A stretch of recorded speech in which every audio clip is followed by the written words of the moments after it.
2. Okay, we are good. Hello, everyone.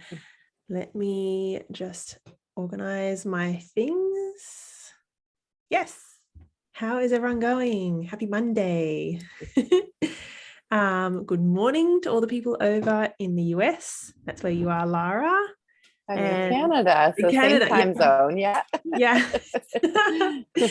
Canada, and good evening to everyone, I guess in the Southern Hemisphere where I am, in Sydney or Australia, New Zealand. This is the beautiful Lara Dawn. I'm so excited to have her on our group tonight talking about gratitude and ADHD. She's a mom of kids with ADHD. She's the founder of the ADHD Village. And I'm just really looking forward to hearing all about what you know, Lara, and what you can share with us, because there's, so many parents, I think, out there who have kids with ADHD or themselves have been diagnosed and are looking for some support and some things that they can do just to make life a little bit easier and kind of navigate those waters. Mm-hmm. So thank you so much for coming on. Thank you for having me. I always love talking with you, Stephanie. I love the work that you do. It's so important. Thank you. I think we just have such a nice natural flow of conversation and sharing information, and that's the same as how I felt talking to you the first time, which was not too long ago really, but just feeling like you're so natural and so authentic and so honest and open. Thank you. No agenda, no hiding anything, no, like I've got it all figured out. It's none of that, which I don't. So I was like, okay, she's just like me. I'm just a mom just with ADHD, raising kids with ADHD. Yeah. So I'm really looking forward to our conversation tonight. And so the topic is called Rewiring the Brain with Gratitude. So I am just going to bring up my notes because I want to give you guys a little bit of background about Lara and who she is and what she does, and then we're going to jump into it. So I won't harp on about it because I want you to share, your story and a bit about you and your family with us as well. But as I said before, you're the founder of the ADHD Village.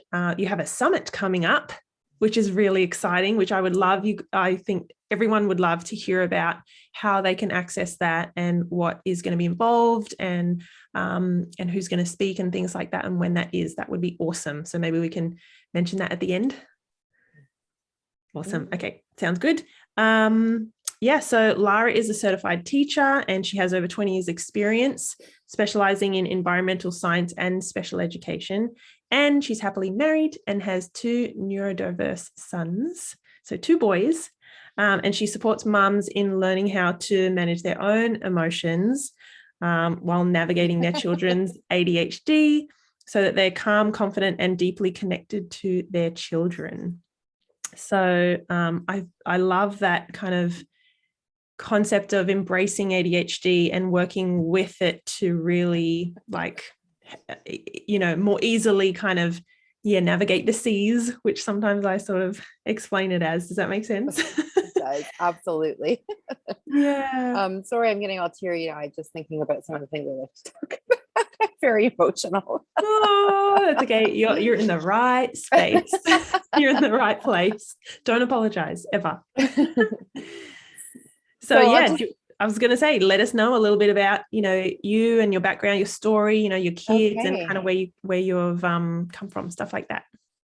So I started teaching in 2000 and was always drawn to special education and environmental science. That was my passion. Then I became a mom and things changed. And then I realized my oldest had some special needs, which we later found out was ADHD and a learning disability and a few other diagnoses. And it was challenging. And then my second came along and it was even more challenging. And to be honest, I was really overwhelmed. So even though I had all this teaching experience and all this experience with ADHD from a teacher's point of view, getting into it as a mom was like a whole different ball game. And I was really, really, really struggling. And I did everything I could to help my kids, of course, everything like pediatricians, psychologists, psychiatrists, occupational therapists, speech therapists, naturopath, osteopath. Who am I missing? like I did, there wasn't anything I wouldn't explore, like any mama bear, like I'll do anything to help my kids, but I was still really, really struggling. And then I found out that I have ADHD. So that's so interesting because a lot of moms who are raising kids with ADHD, who are struggling, they later find out that they have undiagnosed ADHD. So that kind of, things started to make sense for me. So what I was feeling was like not being able to cope and being so emotional and not being able to manage, it was ADHD. So just having that understanding really helped, because then I could, look at books and look at resources, and kind of things clicked and made sense to me. So it wasn't until I got into working with a life coach that things really, really changed for me. And my first life coach, I've got several life coaches for different aspects. My first life coach does very similar work to what you do with working on the emotional intelligence piece. And anyone who's raising a kid with ADHD knows that our ADHD kids are very emotional. Emotional dysregulation is a huge part of ADHD. One of my favorite authors, Jennifer Clary, describes the emotions in kids with ADHD like an emotional tsunami. Like it's just, you may have heard of the book, The Explosive Child. Lots of kids with ADHD are explosive. So emotions are like a huge piece in ADHD. This is why I love the work that you do, Stephanie, because our kids, especially our ADHD kids, really need that emotional education.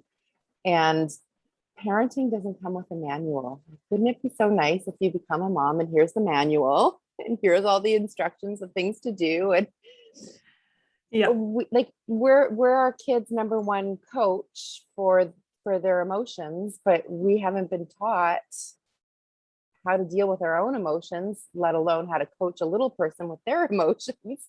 That's why working with somebody like you, or a life coach, or some form of emotional intelligence training is so important, so that we can help our kiddos. Yeah.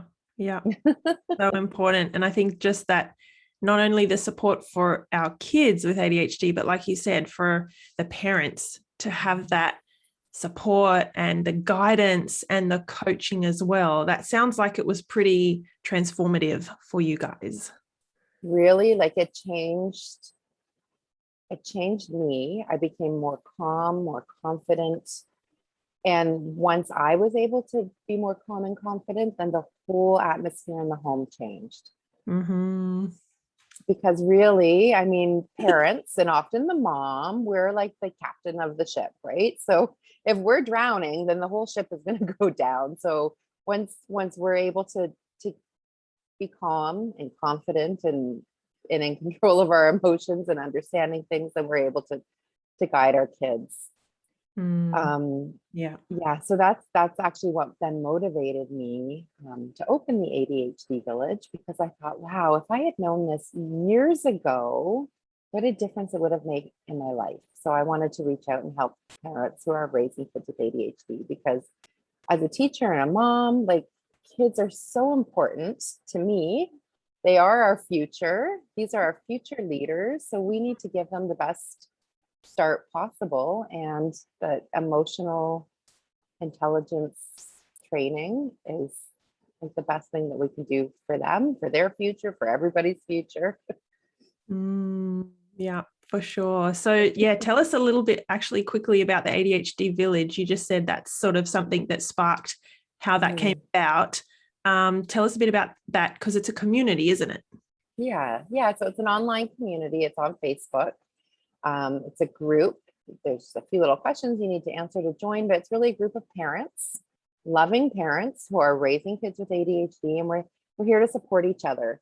And I find support is so important, because when you're raising neurodiverse kids who are a little bit different, it can be really isolating. You can really feel alone. You can really feel like you're doing everything wrong, especially when you're comparing yourself to your friends and how they're raising their children.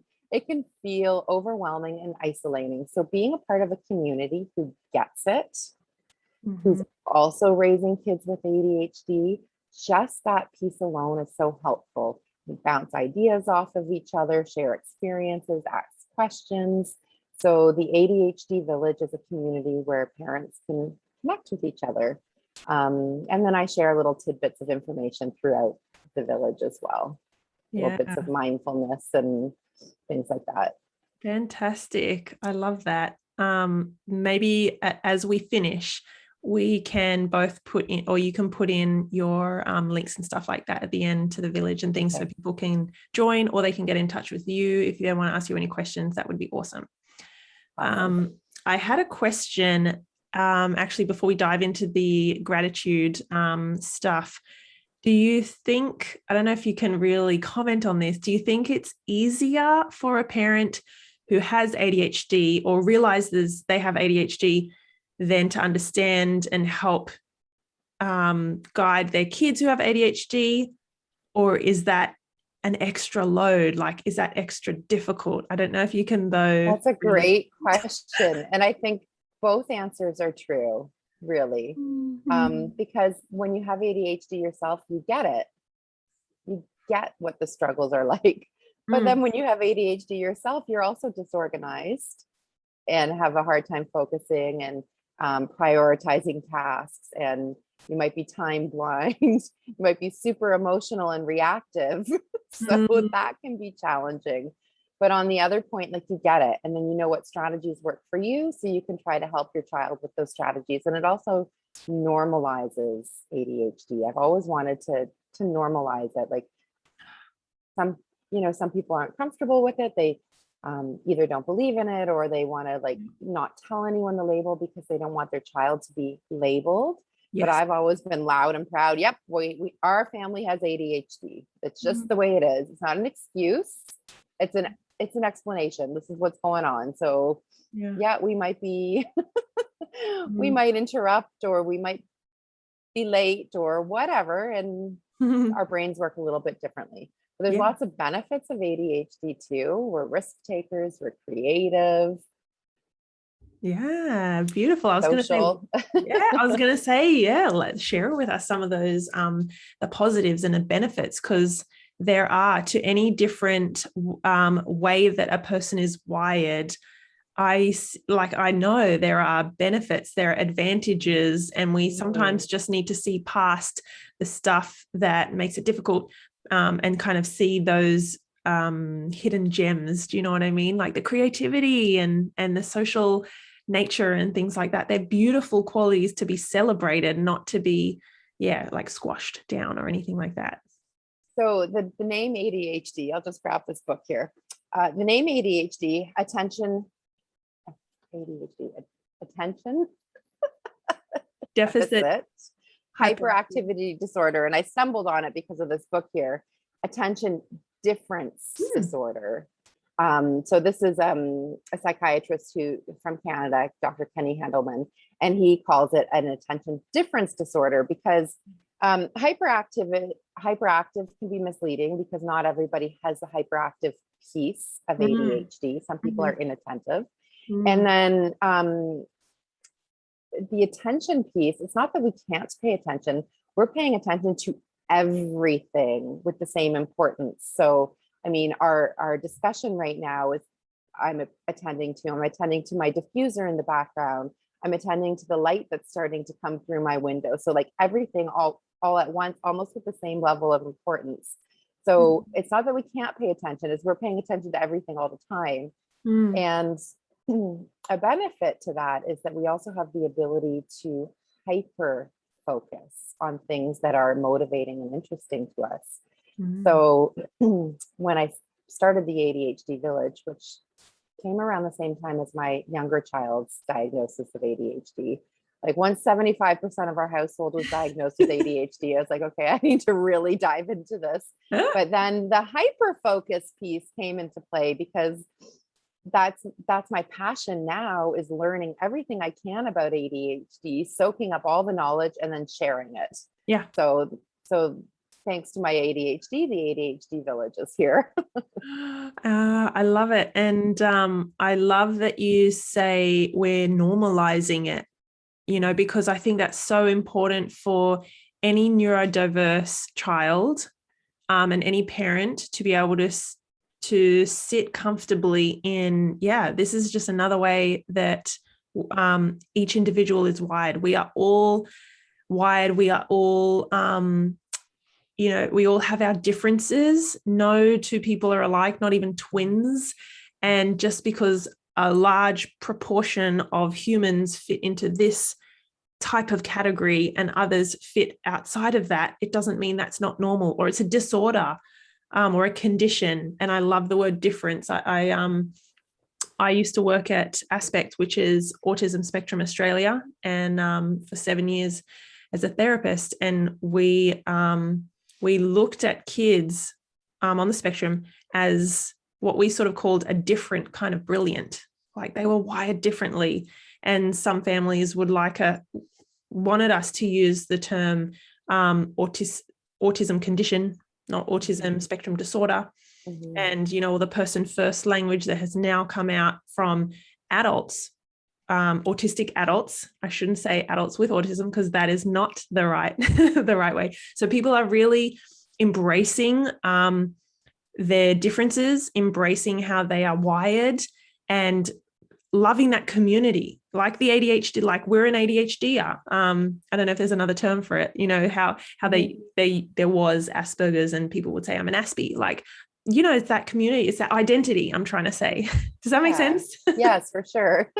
So it's really empowering. There's lots of Facebook communities too for ADHD women entrepreneurs or ADHD moms. And so it's helpful to have that community to connect with. Yeah. Connection's so important. Yeah, I think so, 100%. So let's talk about the topic for tonight, which is rewiring the ADHD brain with gratitude. Tell us a little bit about why did we choose that title? Why did we choose that topic? What are we talking about? So this is what's getting me teary-eyed. So kids with ADHD, and every time I say this, by the age of 12, they receive at least 20,000 more negative comments than their neurotypical peers. So just let that number soak in. 20,000 more negative comments than their neurotypical peers. And these comments are coming from their family, from their peers, from their teachers. Yeah. These are little kids, and they're getting the, why can't you be quiet? You're too loud. You're too bossy. Why can't you sit down? Why can't you control your emotions? Like, why can't you just be quiet for a minute? Why, like, all this. And I think about the playground too, because our kids with ADHD struggle on the playground. They struggle at recess time. They struggle with impulse control, with reading social cues. So lots of problems happen at recess time. And then that's when the peers are going to tell the teachers, or the peers might be saying things to them like, you're mean, you're stupid, so 20,000 more negative comments by the time they're 12 years old. So how can we help them with this? Because we can't change what other people say and do. So this is the reality. These kids are dealing, on top of dealing with their ADHD and whatever else might go with that, often learning disabilities or communication delays, fine motor delays, there's anxiety, lots of things often go with ADHD. So they're already dealing with a lot in the world that we live in with their neurodiversity. And on top of that, they're getting negative feedback from the world around them. So much judgment. Judgment. Yes. And I mean, they're getting it from little kids who don't understand any better. And kids with ADHD might appear to be mean, They're not, they're learning. But because their reactions are so big and explosive, because they can't control their impulses, because they may not be reading social cues, they're misunderstood. So how can we help them with this negative feedback? So there's a part of the brain at the back of your brain, it's called the reticular activating system, or RAS for short. And it's like the bodyguard of the brain. So it determines what's important and what it's going to let in. So adults are, our prefrontal cortex is fully developed, and, whatever comes in, we at least have the ability to make some judgments and decisions about it. But our little kids, especially before the age of 7, everything is coming into their brain and they're perceiving everything as truth. And the other thing is things that are familiar, things that we're comfortable with, that RAS is letting into the brain. So, if you keep hearing,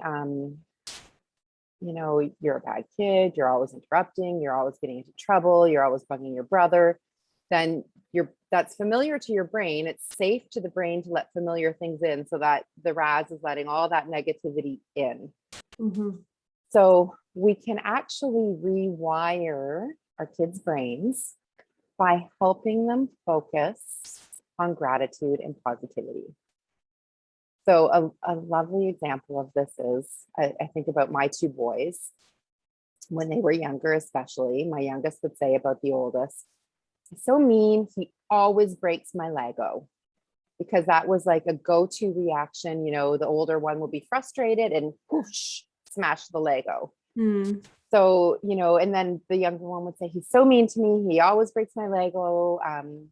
He's ruining my life," like all these big dramatic things.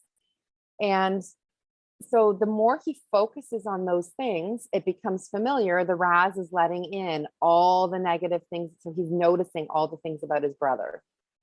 So we can turn it around and say, okay, let's let your brain focus on some of the positive things about your brother. So, something so small, like yesterday, the oldest said to the youngest to want to play football. And they passed the football together for about 5 minutes and there was no conflict. So then we talked about that quietly later, like, how did that feel? And that was so nice. Your brother invited you to play, and so nice that you said yes, and you passed the football. And so we're trying to focus on the positives, being thankful for the positive moments, because the more we focus on those positives, the more your brain is going to be recognizing the positives and focusing on the positives. Something else I like to do with my kids every day. We start our day off with gratitude.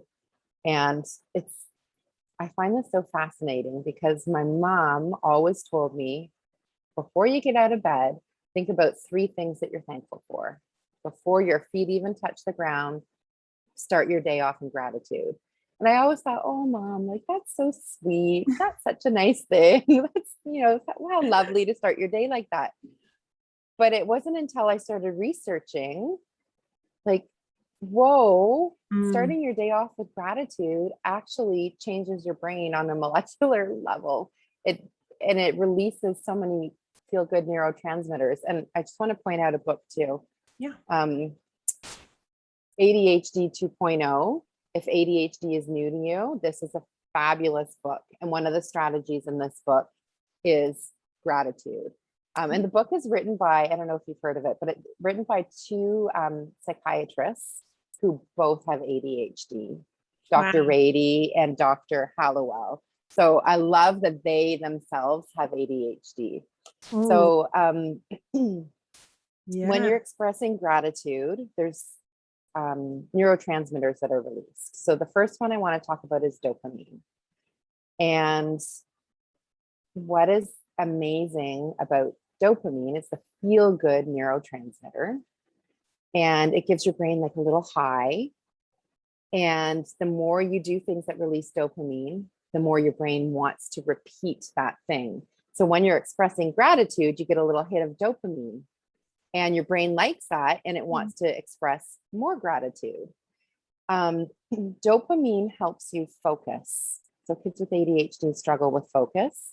And ADHD medicine actually works on the dopamine receptors.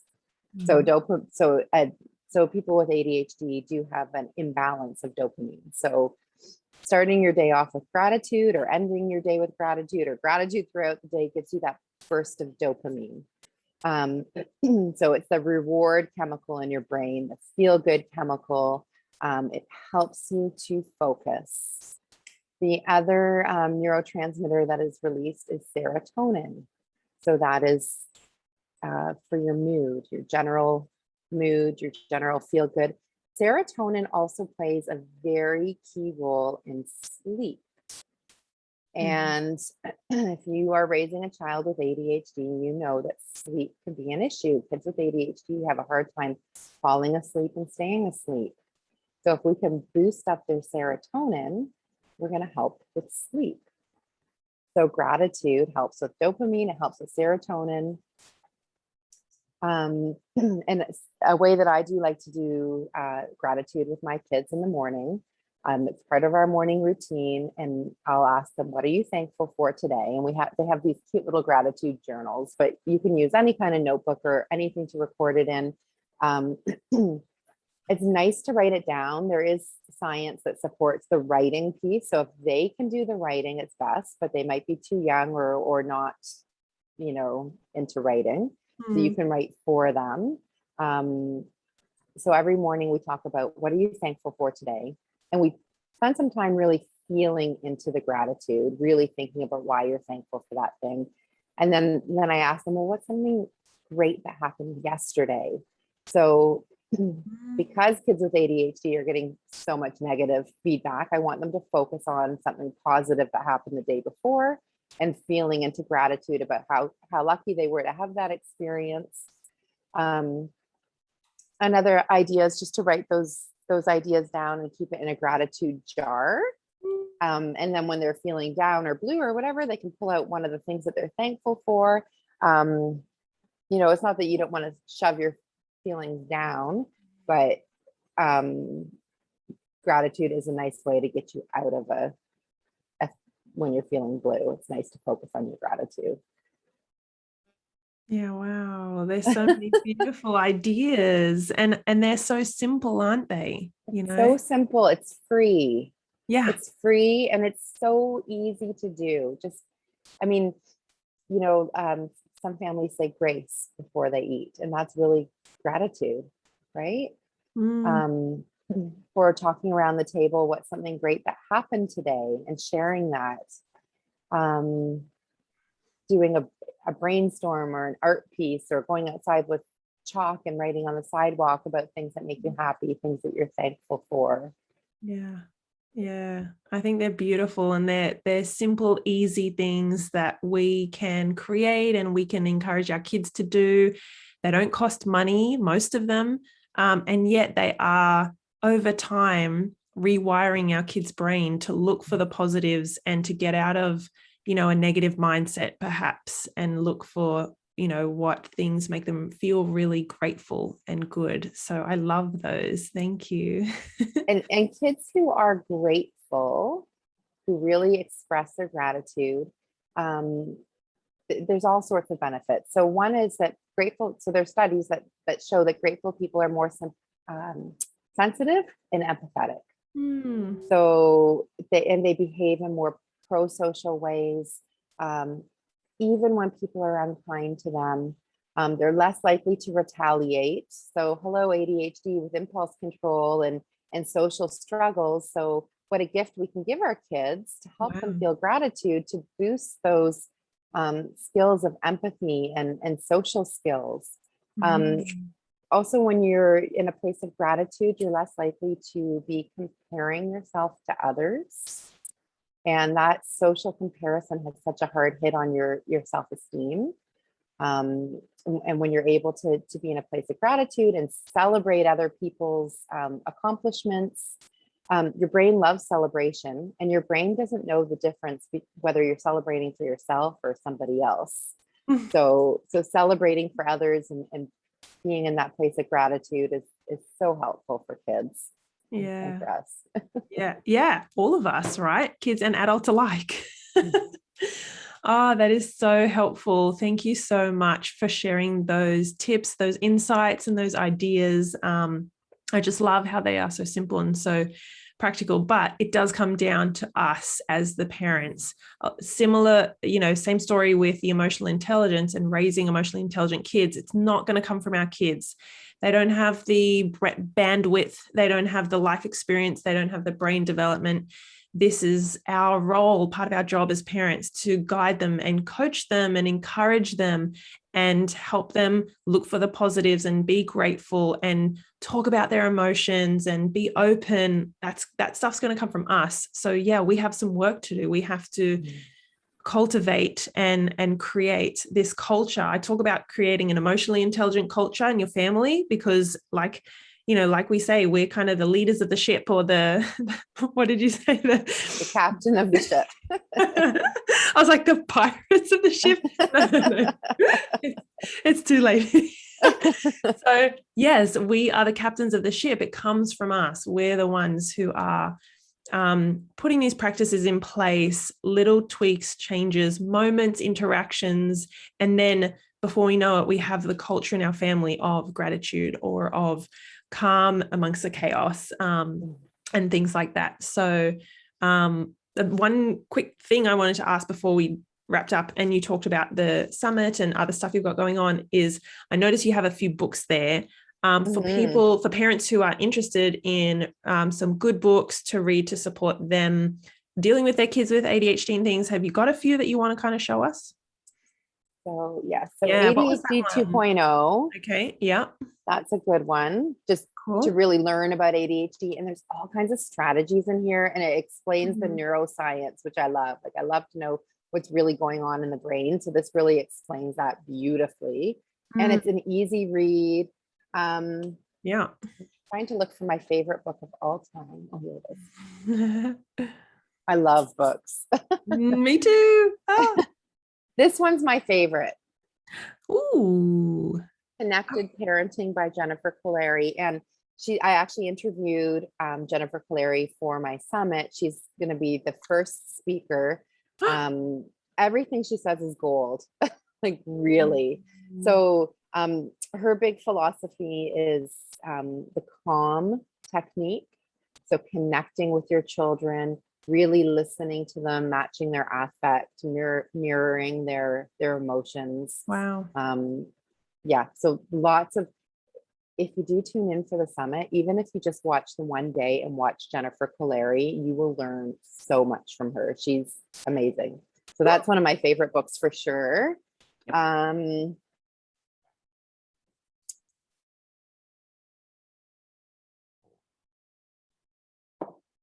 There's a few there. Disconnected Kids by Dr. Robert Melillo. This one will help you understand what type of ADHD your child has.